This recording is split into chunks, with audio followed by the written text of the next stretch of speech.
questioning and not believing. So I think maybe you can relate more to all of us here about the need to question, the need to investigate, or to borrow Ajahn Amaro's word, he says to have reflective inquiry. Yeah, so I think you're all familiar with those terms, reflective inquiry, questioning, investigation, right? One of the first of the 7 factors of enlightenment, right? Investigation. So that is a very important part of the Buddhist teachings, not so much the believing. So I'm going to take you through maybe about 7 areas where we should question, we should have reflective inquiry, and then give you the authoritative sources, primarily from the canon, right, the Pali canon, so that you can make reference to it, and also some examples of how modern teachers have related to these concepts. Okay, so today's talk is going to be pretty structured, all right? So it's going to be 7 aspects of it, and after that, hopefully you can go back home and then have some reflective inquiry, all right? So not just to accept what I've just said. Okay, but just a preamble to it. So actually, the Buddha never asked us to believe anything blindly, right? He encouraged us to question, reflect, and understand through our own experience. So in today's world, full of opinions, trends, and spiritual noise, so how can we as lay Buddhists stay true to the teachings without simply following the crowd, which is the conformity part, yeah? So this morning's reflection, I just want to explore how we can think for ourselves while walking the path. We still need faith, we still need wisdom, and of course we need compassion. So these are the core Buddhist values. How can we tread this balance between conformity and contrary thinking, all right? This concept, contrary thinking, which I'll explain to you. So contrary thinking, the subset of this is what we are familiar, it's called contrarian thinking. Contrarian, right? The subset of that. So contrary thinking involves questioning norms, going against mainstream views, and seeking deeper truth. Right? That's what Buddhism teaches us. That's what the Buddha spent his 45 years actually telling us to investigate. Yeah? Even if they are unpopular or uncomfortable. So in Buddhism, this is both ancient as well as modern. You look at today contemporary Buddhist practices, contemporary teachers from even our late Ajahn Chah to Thich Nhat Hanh, His Holiness the Dalai Lama, they talk a lot all about contrary thinking, not just to accept things blindly. And this morning you recited one of the 6 qualities of the Dharma, which is ehipassiko, right? Come and see. Okay? Now, conformity refers to the tendency to adopt beliefs and behaviors based on group norms. While Buddhism traditionally encourages inner inquiry, conformity also has got value. So I'm not saying that we throw out all conformity. Yeah? Whereas when it's rightly practiced, rightly understood, and skillfully applied. For example, today we all come here, we spend a Sunday morning, there's conformity. Even the way we bow, we do the 5-fold prostration, there's conformity. Right? If you are in a Tibetan center, you don't do the 5-fold prostration. Maybe your whole body, you do a 7-fold prostration. If you are in a Chinese Buddhist temple, you do it in a slightly different way, with your palms open. All right? It's not a question of right or wrong, it's just, this is the way we do it here. All right, so it's conformity. Imagine if everybody start doing, their own style, so it's going to have a big of a problem, right? So some conformity is necessary, okay? So how do we have this delicate balance that's really crucial in our understanding and practice of the teachings? So these are the 2 concepts. So in case some of you are wondering what are these 2 words, conformity and contrary thinking, yeah? So I thought I'd give you an explanation there. Now, very, very closely related to this is another term, which I'm not sure if you have heard of. It's called spiritual bypassing. Have you heard of this word, spiritual bypassing? It's actually a term coined not too long ago, I think way back in 2017, when John Wellwood, the American psychologist who was a student of the late Chok-Yung Trungpa, a Tibetan Buddhist teacher in Boulder, Colorado. So John Wellwood came up with this term called spiritual bypassing.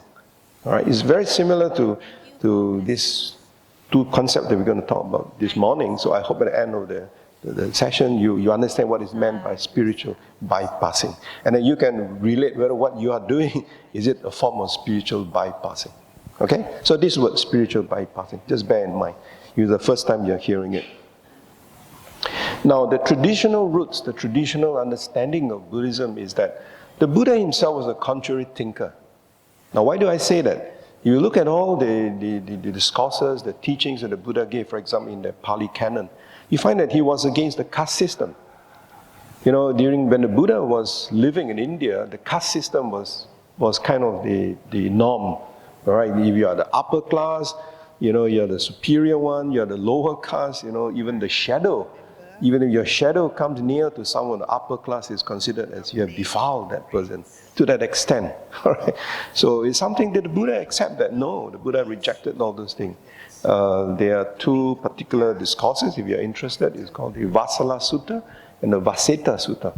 So in both discourses, Buddha makes it very explicit that caste system is not the way to go. In other words, people are not born pure or impure. Is by your action, is by your deeds, is by your thoughts that you are pure or impure. Not because you're born pure or impure. So everybody have that ability, that the potential, you can say, to transform yourself. And that's what the Buddha is all about. So in that sense, he was a contrary thinker. That means contrary to what was believed at that time when the Buddha was living 2,700, 800 years ago. Okay? So he was against the caste system. The other thing he was also against was the ritualistic Brahmanism. All right? And in the many discourses, again, the Buddha gives, those of you who are familiar with the Pali Canon, the Kuttadanta Sutta, for example, Buddha was actually saying that, you know, it's not all those rituals, those animal sacrifices that brings a person purity. It's not those things. All right? So he was against all those ritualistic Brahmanism. During the Buddha's time, the form of religious practice was more on Brahmanism, not so much Hinduism, because Hinduism is a much later development. Right? Hinduism, okay? So Brahmanism, why? Because of the belief in Brahma, the Indian belief Brahma. And material wealth as the key to happiness. Right? So, what is it that will make one really happy? What is the key to happiness? Okay, it's not material wealth, but the Buddha will have a balance. All right, and when the Buddha gave his teachings, for example, to lay people, all right, he realized, oh, we've got a lot of good background music. As they give you some happiness. So the material wealth, so by itself is not good enough, right? In fact, in the very famous, some of you are familiar, I think somebody spoke on this topic, the Dikajanu Sutta, all right, where the Buddha talks there are 8 ways to happiness: 4 spiritual happiness and 4 secular happiness. Right? So happiness, so material happiness is important. The Buddha did not deny that. The Buddha did not deny that. All right. In many other discourses, the Buddha talks about wealth. All right. But the question is, how do we earn our wealth? In the Adiya Sutta, the Buddha said one earns one's wealth through the sweat of one's brow. Of course, during the Buddha's time, it was basically an agricultural country, so you make use of your hands and legs, all right? But most important, he said, is wealth should be accrued through righteous means. Righteous means. So he was very focused on that. So material wealth is fine, right? It's fine as long as it is earned through righteously and, you know, through the proper means. So the Buddha himself was a contrary thinker in that sense. He rejected all those things. And like as I mentioned just now, he urged people to ehipassiko.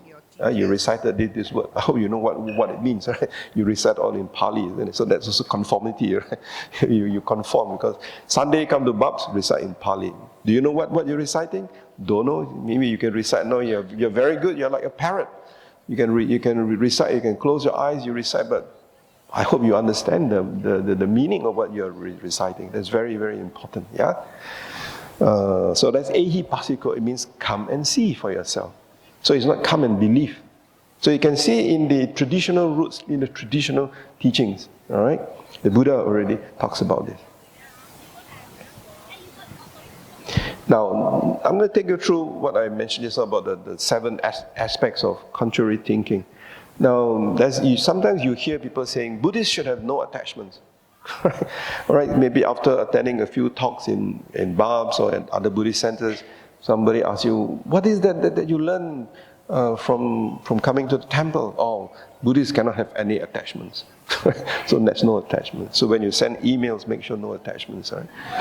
All right. So Buddhists should have no attachments. All right. But is that really correct? Is that statement really correct? Yeah. The conformist view is that a good Buddhist cuts off all relationships and emotions. So you say, if you're a good Buddhist, no more attachment, no more emotions. Right? You become like a zombie, right? But the contrary view is that the Buddha didn't teach us to suppress love or care. All right? He warned against clinging, not connection.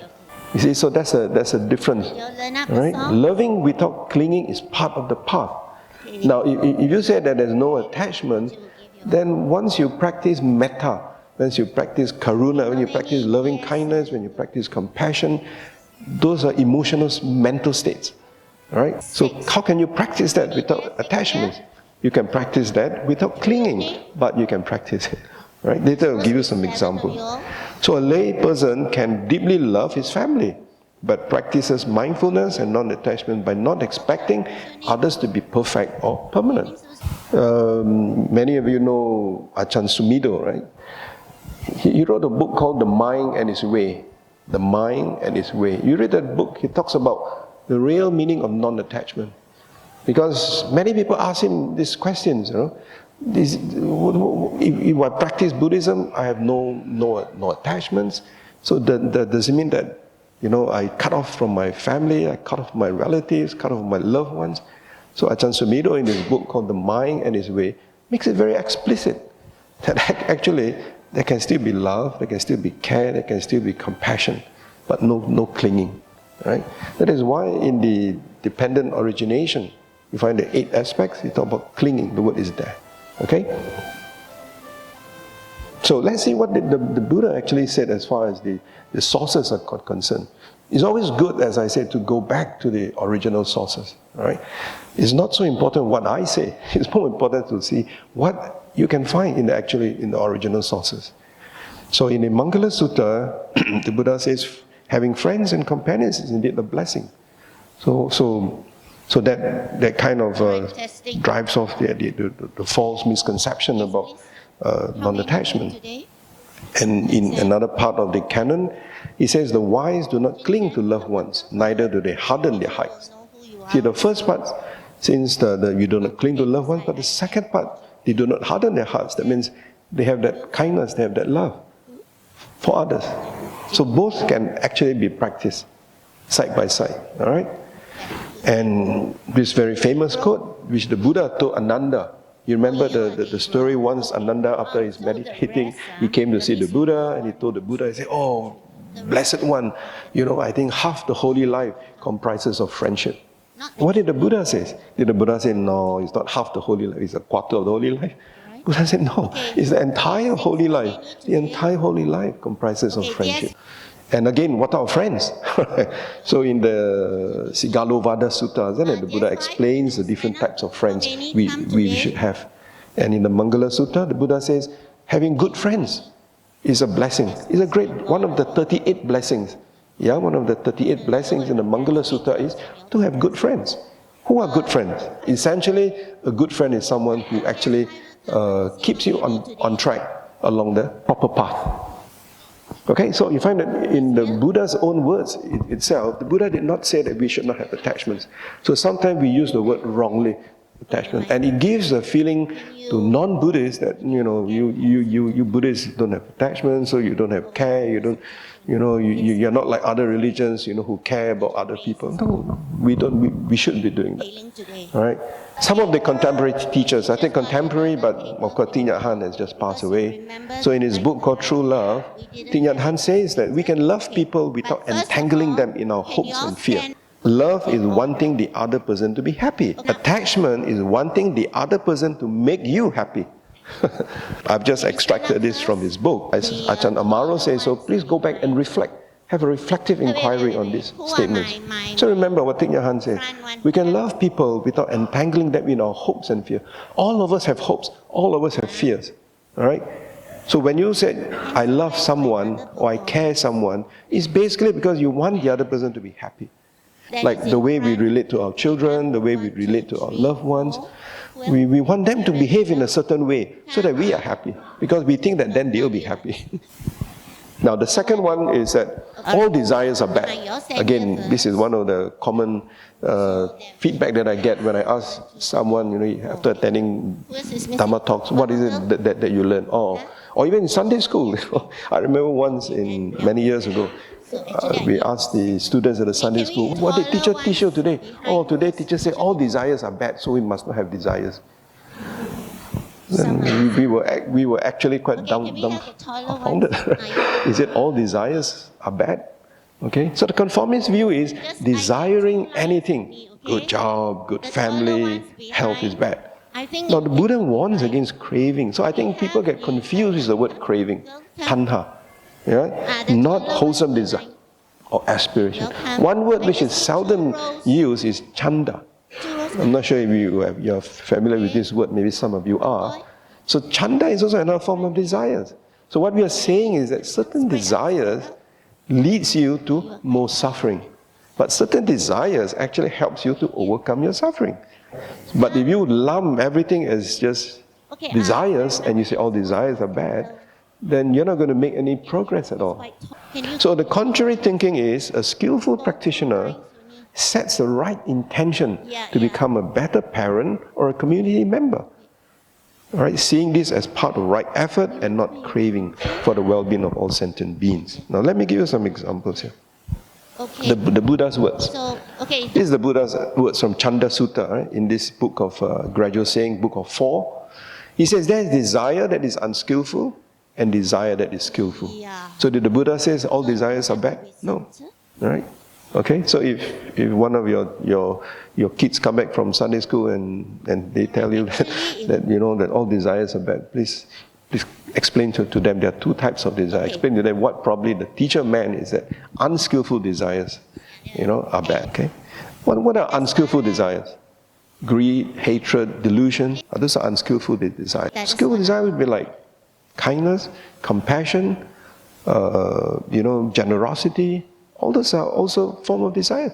If you don't have desires, how are you going to be generous? How are you going to make that dana? You need the desire to do that, right? Okay. So Buddhism is very detailed, very explicit about that, isn't it? So we all know, for example, dana is good, right? Because dana is a skillful desire. But then again, to take it to extend a little bit, but when you look at dana itself, sometimes people do dana with unwholesome intentions also. They do dana because they're hoping to get something in return. So that's not very skillful, even though the act of giving is good. So then the Buddha explains another term which is called chaga, C-A-G-A. Alright? C-A-G-A. So then the word chaga has got a different meaning now. When you give something, not so much to expect something in return, but you give because your intention is, you know that this is going to benefit the other party. So you give. It's going for the benefit and well-being. So when you do that, your dana actually becomes what we, in Buddhist terminology, it becomes chaga, C-A-G-A. Now where do you have this word chaga? Many of you also practice meditation, right? This morning you recited the 9 virtues of the Buddha, Buddha Nusati, right? That means you recollect, you reflect on the 9 virtues of the Buddha. And then you also recite on the Dhamma Nusati, right? You reflect on the 6 characteristics of the Dhamma this morning, right? And likewise, you also reflect on how many virtues of the Sangha did you reflect? 9 also, right? 9 virtues of the Sangha. But you can also reflect on the good things that you have done. It's called Chaga Nusati. Right? So before you retire, before you go to bed, retire, that means retire from your job, I mean retire when you go to bed. Right? When you retire to bed, you can, before you close your eyes, you can reflect. In my waking life, the past 12 hours when I was awake, did I do something that is useful? Did I give something that benefit other people? So if you did, then you reflect on it and you feel a sense of joy, a sense of happiness. Right? So that is chaga. So you see, as you get deeper into understanding the Buddhist teachings, you find that a lot of things we do not take it for granted. Yeah, so you do not just conform. So dana is good, but one has to be very careful with one's intention. Why we do that dana. Okay? So here he says that in the Satipatthana Sutta, which is our main discourse for meditation, one generates desires for the non-arising of unreasoned, unwholesome states. Right? The 4 right efforts, isn't it? You see, in the Satipatthana Sutta, he talks about mindfulness must always be accompanied by what? Mindfulness by itself is not good enough. It must always be accompanied by something else. What is that? Intention? Of course, good intention, but there's something that will make your mindfulness proper and strong.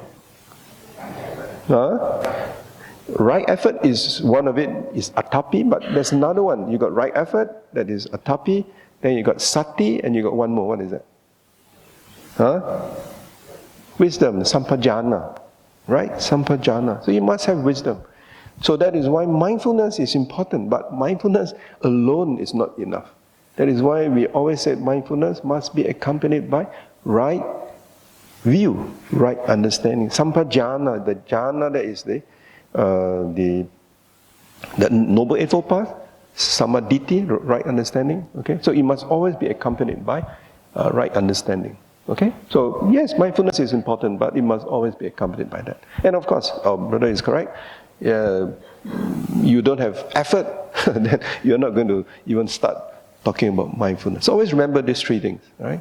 So as I always said, if you cannot remember everything else, the Satipatthana Sutta, remember 3 very important things. You need effort, you need mindfulness, and you need wisdom. You need to cultivate wisdom, right? That's the Sampajana part. So this is in the Satipatthana Sutta. And then in the Chula Vedala Sutta, the Buddha also says, when directly or when rightly directed, chanda is a positive motivating force for practice and development. Okay? So it's one of those positive faculties that we need to cultivate. So desires are not always bad. Yeah? Some desires are good. So please, I hope at least after today's sessions, you're very clear. So that you make a distinction. I think when they say that desires are not good, they're referring to tanha, which is cravings, right? Not chanda. Okay? This is what Ajahn Chah says in his book, The Collected Teachings of Ajahn Chah. Some people don't want to have desires. However, if there's no desire, then there's no way of practice. We must want to have peace of mind and want not to have confusion and suffering. So this one thing is still craving. So you want something, right? So it's mixed with wrong understanding. So understanding becomes very important, as I said just now. Yeah.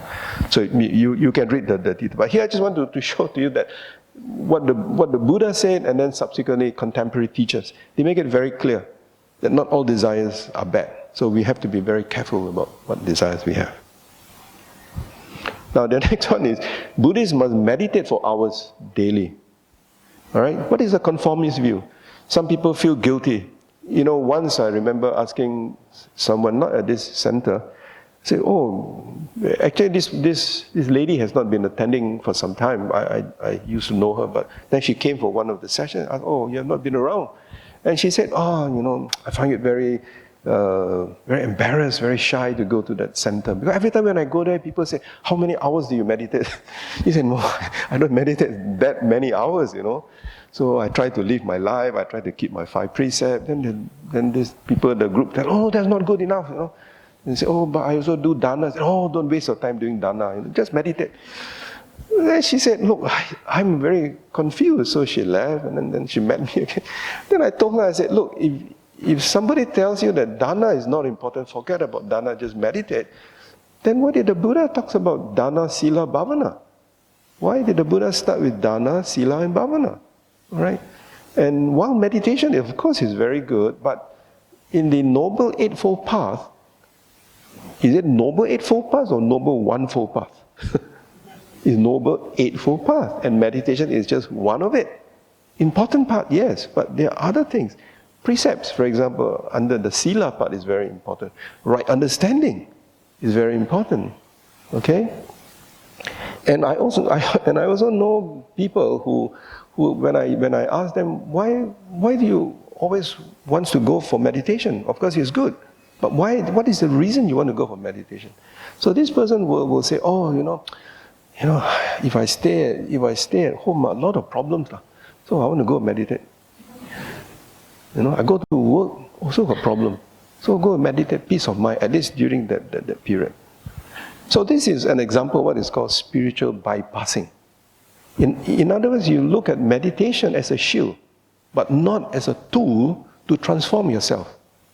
You must remember meditation, or the word is bhavana. Bhavana means mental development. All right? I like the Tibetan word for meditation, which is gom, G-O-M. I think I mentioned to some of you. The word gom means always to associate your mind with wholesome factors. Always associate your mind with kindness, with compassion, with good thoughts, with non-anger. So if you can always do that, you're actually meditating. Right? So that is a very general form of meditation. But why do we have retreats? Why do we have, say, meditation sessions? That is actually, number one, to provide you an opportunity to understand the methodology, to understand the process. What is important is, after that, you must be able to apply it when you are not sitting on the cushion. His Holiness the Dalai Lama always said, yes, meditation is important, we must meditate. But even more important is what happens after you are not sitting on the cushion. In other words, when you meet people, are you easily short-tempered? Are you easily full of anger? Are you always still having these very greedy thoughts? So if you are not able to transform those minds, even if you sit for hours and days and months, the benefit may not be there. Yeah, so always very important, you must be able to translate what you learn sitting on the cushion to your everyday life when you relate with people. Why? Because we are human beings, and human beings are relational beings. You know this word, relational beings? We relate with people. That's why the Buddha says in the Upada Sutta Ananda, friendship is the whole of the holy life. It's not just half the holy life. Because you have to deal with people. Buddhist monks, for example, during Vasa, they spend, a month more in seclusion, in meditation. But after that, they come on arms round, isn't it? When they come on arms round, they are creating that opportunity for connection. All right? Whatever you give, they accept. Have you ever come across arms round? The monk asks you, hey, what are you giving today? Today got roast chicken or not? They don't do that, right? Right? And whatever you offer them, which I hope you don't, sometimes people pour soup, pour curry, all together. Right? Okay, but the monks would still accept it, because they have chosen to lead that path of life. So whatever you offer, they accept. But we should have some sensibility, right? Okay, so but it's just to give you an example. So this is an example of spiritual bypass. So we must be very important, very clear our intention. Right? We want to do something good. Right? Okay? Some people, he said that why do they like bulbs? Oh, because it's a good time, they can just drop their children here, they can go Jalan, go for good breakfast, Alright, so I think, well, it's good to drop your kids for Sunday school, but I think the intention is not very good. Alright, not very good intention, right? So you always say, oh, I'm a good parent, because I send my kids to Sunday school. But you're not interested in what your kids learn, isn't it? You ever ask the kids, what did they learn? If they tell you that, my teacher said, I have from today onwards no more desire, so what, do you feel worried that, hey, look, am I sending my kids to a cult or something? All right? So contrary thinking, one uses everyday mindfulness, like mindfully doing dishes or calming the mind during disputes or when in traffic, as a meaningful and valid practice. So right mindfulness is integrated with speech and action in our daily life. You remember the Eightfold Path again? You see, right mindfulness is just part of it. You must have right speech, and then you have right action. Okay, so all are interrelated. See, the Buddha's words in the Sila Sutta, the Buddha says, whether we are walking, we are standing, we are sitting, or lying down, what should sustain this mindfulness? Did the Buddha said, you only have mindfulness when you're sitting down? No, isn't it? It's not true. It's absolutely not true that you only cultivate mindfulness sitting down. All right, whether you're walking, you're standing, you're sitting, or you're even lying down when you're about to lie down, you should always cultivate, sustain this mindfulness. The key word is you sustain this mindfulness. So you develop this mental clarity, this awareness, this mindfulness, and then you do it. When walking, a monk understands I'm walking. When standing, he understands I'm standing. When sitting, he understands I'm sitting. So he's aware of everything that's happening. And when lying down, he also understands I'm lying down. Of course, when he falls asleep, then there's a different thing, right? So His Holiness, in this book called The Art of Happiness, he says that mindfulness is the path to transformation and peace. Okay? As I said, mindfulness or meditation is not just a shield for you to run away from your problems. Yeah, you don't escape from your problems by saying, oh, I got too many problems, I'll just go and meditate. You know the Four Noble Truths? What is the first of the Four Noble Truths? Dukkha, isn't it? So the very fact that the Buddha gave the four noble truths and not one noble truth is because the Buddha wants us to acknowledge that there is dukkha. There is dukkha. But we don't stop at that. Right? We need to know what is the cause of that dukkha. Isn't it? That's the second noble truth. And having known the cause, we must have that confidence that this dukkha or this conflict or suffering whatever, can be ended. You can overcome it. And of course, how do you do it? There's a fourth noble truth. The way, the path. So the Buddha gave a very systematic, you can say even a procedural method how you can, first of all, understand the problems you're facing, and then what is the cause of your problems, and then you must have the confidence that you can solve it. All right? And finally, what is the methodology? What method do you use? And the Buddhist teachings is all about methods. Mindfulness is a method. Mindfulness is not an end in itself. It's a method. Okay? So His Holiness said mindfulness is the path, is the way. It's not the end, it's the path to transformation and peace. And it must be developed not only on the meditation cushion, but throughout daily life. So I think that's a very, very important statement from His Holiness. Very important statement. So all of us here, when we try to practice meditation, yes, it's very good for us to go for retreats, very good for us to go for meditation classes. Of course, it's wonderful. But always remember, you are able to relate what you have learned sitting on a cushion or walking or standing in your everyday life. Okay? So this book called The Art of Happiness. So His Holiness wrote this book together with Howard Cutler. This book, when it was written, it became one of the New York Times bestseller. So I read this book and it's really very inspiring. So if you can get hold of a copy of it. Ajahn Chah also said something about that, meditation postures, right? So we practice meditation to learn how to make the mind peaceful and cultivate wisdom, to learn about ourselves. So that is the purpose of meditation. Not for you to run away from your problems, thinking that by going to meditation you're going to solve your problem. That's not going to solve your problem. All right? You only maybe solve the symptoms. The moment you're out of it, you're back to all your problems again.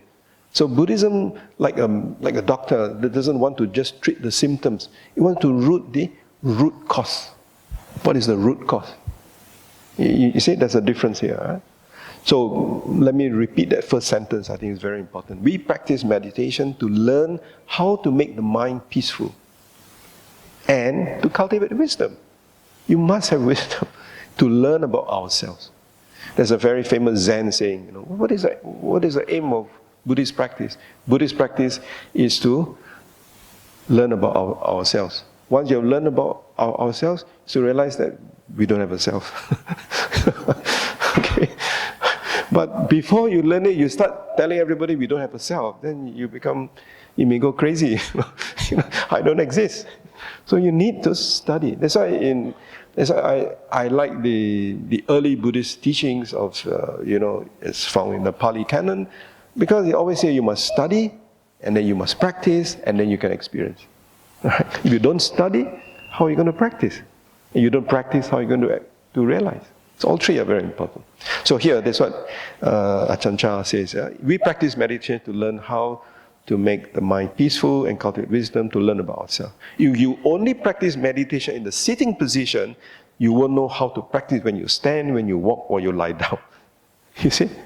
So meditation is all about developing mindfulness in all postures and activities.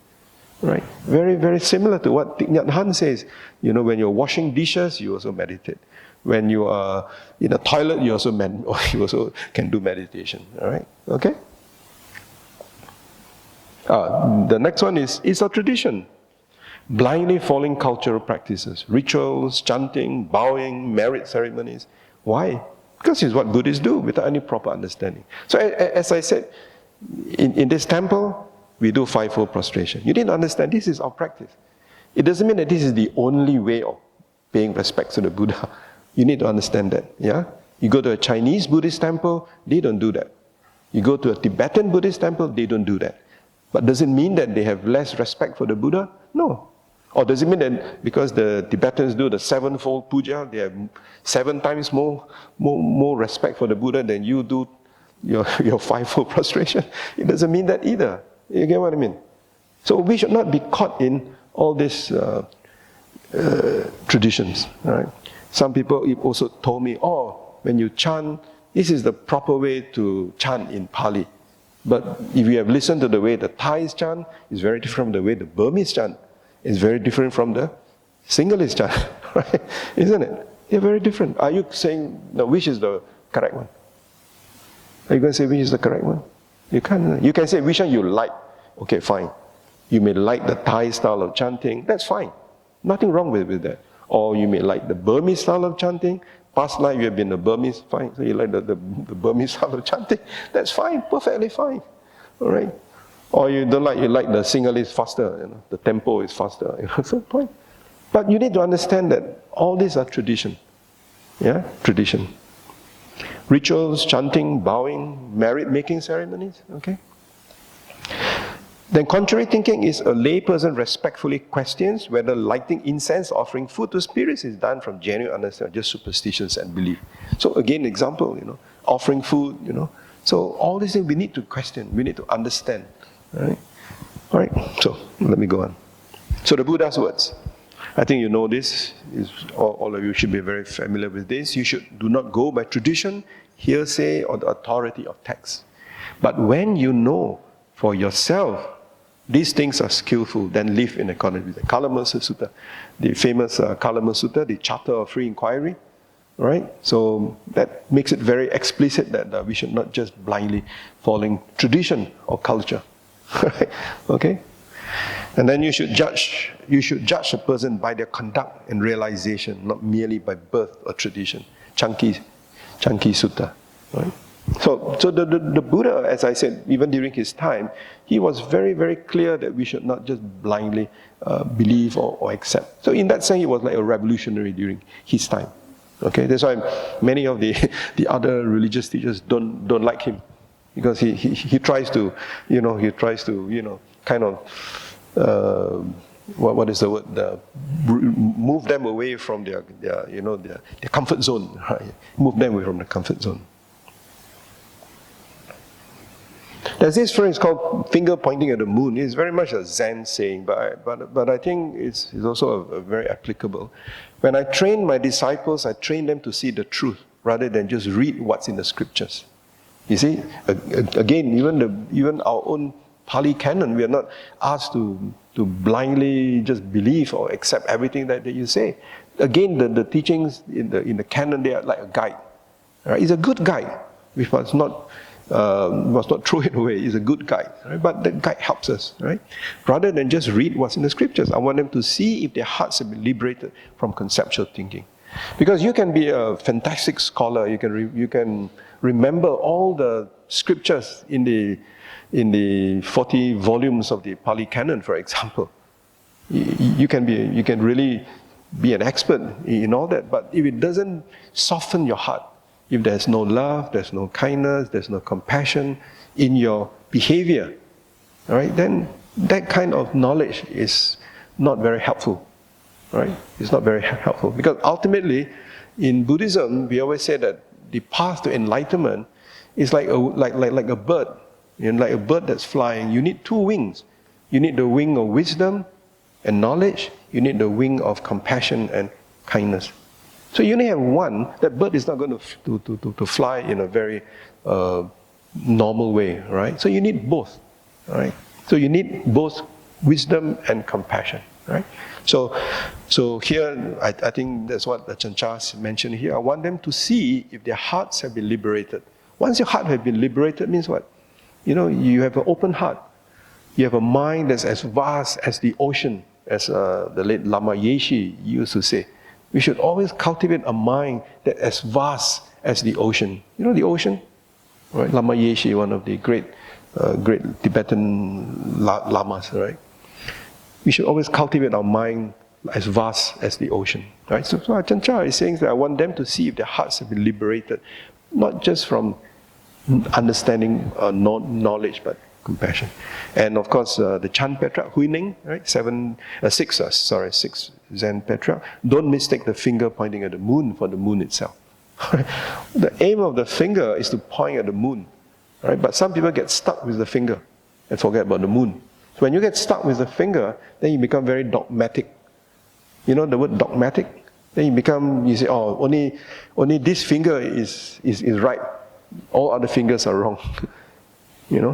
Like some people say, oh, only my meditation method is right. All other meditation methods are wrong. You've heard people saying that, isn't it? All right. So we should not jump to that kind of conclusion. Remember, the Dhamma is like a finger pointing at the moon. Okay.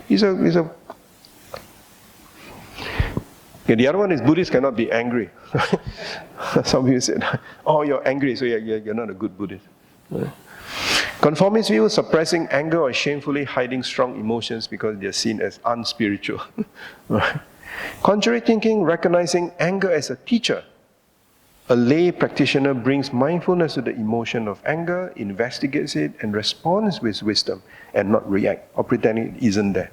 Now, one of the things if you learn meditation, you learn mind training, is that you are able to have you have a kind of a pause. You have a pause. So instead, before the thought of anger can arise, or the thought of greed can arise, there's a pause there, where mindfully you can tell yourself, how should I respond? Rather than immediately you react. You react if the guy says something that you don't like, immediately you get upset, you scold him back, or you take something and you whack him, So that you react. And most people actually do that. We react. Not necessarily that you physically harm that person, but you react by maybe, if he say 5 filthy words at you, you respond with 10 filthy words. You react with 10 filthy words. Normally that's how our mind reacts. So the aim of meditation or mindfulness is to actually allow us to have that gap, that short gap, very quick gap that we say before we react, we respond. So in Vipassana practice, we always use the word, learn to respond, not to react. But react, you have no control. So you respond. Okay? So again, how do you do it? So you go to meditation because you see meditation as a tool for you to transform your anger. You see the difference? Just like I give you the example. If you are someone who is always having problems with people, you can't get along with people, and then you say, I don't like all these people. All of them are wrong. I'm only right. So I want to go and meditate. So when you meditate, then you're using meditation as a shield. The moment you're out from meditation, you're back to your thing. Or worse, even meditation, you get upset. Why are they making so much noise? Don't they know I'm meditating? Right? So you won't have that, isn't it? That's the extreme case. So in other words, that's spiritual bypassing. You're using meditation, which is a good thing, but with the wrong intention, with no proper wisdom. Okay? So here, you go to meditation because you recognize that you have anger. So how can meditation help you to see anger? Maybe you see anger as a thought that arises and it falls away. Anger is anicca, it's impermanent. Maybe that's one of the methods the teacher could have taught you. Then each time then after you're not sitting on your cushion, when you're back, when you're interacting with people, when somebody makes you angry again, so before you react with anger, you are able to have that gap, and you can tell yourself, anger, it arises, it will also go away. Right? So it is also that the time not to make a decision is when you're angry, isn't it? When you're angry, please don't make a decision. You make a wrong decision. Calm yourself down, then you can make a decision. Okay? So recognize anger as a teacher. So anger can be a teacher. A practitioner, he brings mindfulness to the emotion of anger. He investigates it and he responds with wisdom, not react. Okay, so I'm just giving you words, but I'm sure, I just hope that you will have the right intention when you go for your respective mindfulness class or meditation class. So always be very clear, what is the reason, what is the intention. After all, the Buddha says, intention, cetana, isn't it? Intention is what that creates karma. What creates karma? Cetana. Intention that creates karma. Okay? Okay, the Buddha's words. So the Buddha says, a person who is angry, he harms himself. And when anger arises, he fails to know what is beneficial.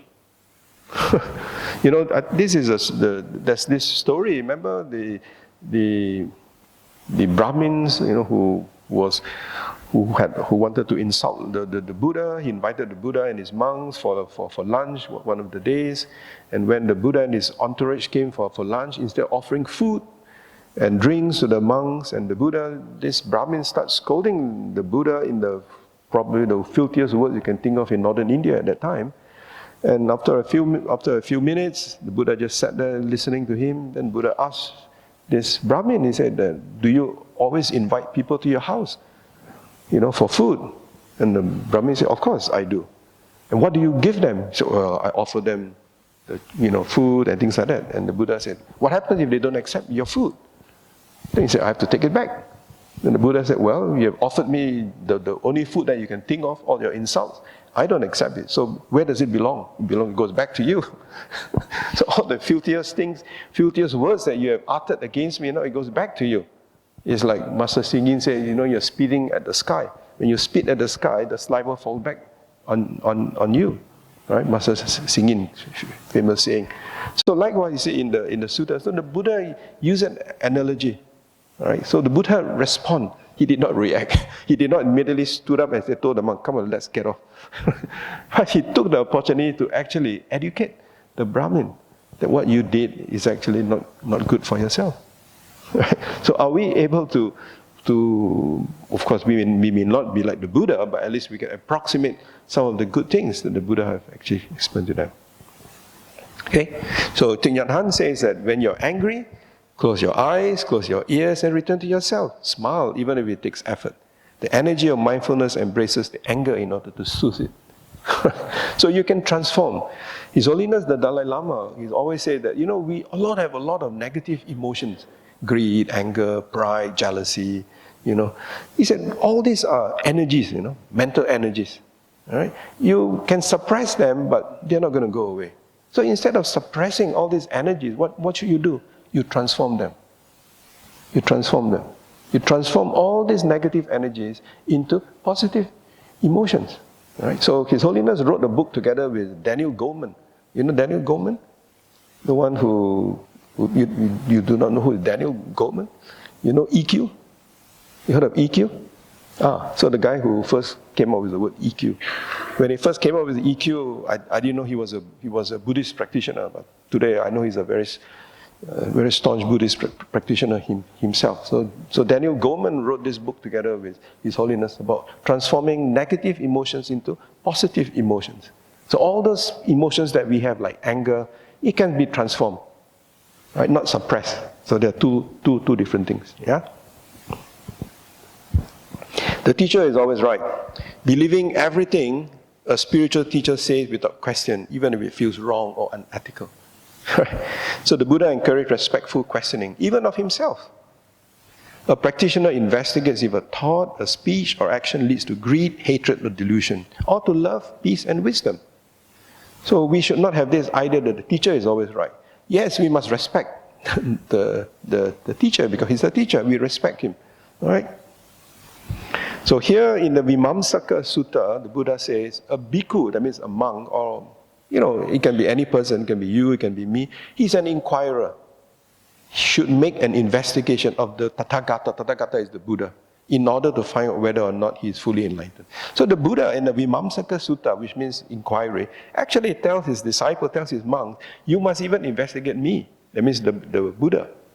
Can you imagine which other religious teacher would actually tell his disciples to even investigate himself? Here the Buddha was so, to use a very, I shouldn't use that word since it's recorded. He was so confident of himself that he said, go ahead and investigate. Even myself, he says. His Holiness the Dalai Lama was once asked by scientists, what happens if one day science were to disprove that some of the Buddhist teachings is not true? You know what His Holiness says? Well, if that's the case, I will support science. Because he knew that what the Buddha discovered is not likely to be proven untrue. And because of that statement, one of those related, he actually started the Mind and Life Institute many years ago in North America with people like Daniel Goleman, Richard Davidson. So set up that Mind and Life Institute to actually encourage investigations, studies between science, neuroscience, psychology, psychiatry, and Buddhist teachings. Every year it's still going, it's still ongoing. If you're interested, you just Google Mind and Life Institute. A lot of good materials about the interface between Buddhism and science. And the more research that they found about Buddhism, the more these scientists are saying that, yeah, we should have learned about this many, many years ago. All right? So that's why His Holiness was so confident. He says, no problem. You can prove that science is right. I'll be a scientist, no more a Buddhist monk. All right? So you see, in the Vimamsaka Sutta. Likewise in the Sabbiya Sutta. So it's not just one discourse. There are many more, but I just give you two, right? They have examined whiteness, both inside and out, understanding purity, one who has learned every teaching and has known for themselves what is blameworthy and blameless in the world. So again, you investigate, you question, right? So the last one, a true Buddhist is always passive. Venerable Thupten Chodron, some of you know Thupten Chodron, right? I think he's given some talks here. He used to say, every time after giving a talk, people ask her, must Buddhists be like a doormat? You know what's a doormat? You put a doormat, people just step on you, just walk on you. Why? Because Buddhists are supposed to be passive, right? Isn't it? So is that the case? So avoiding difficult conversations or social issues in the name of peace or non-violence. Oh, we cannot talk about that, So contrary thinking is the Buddha was against injustice.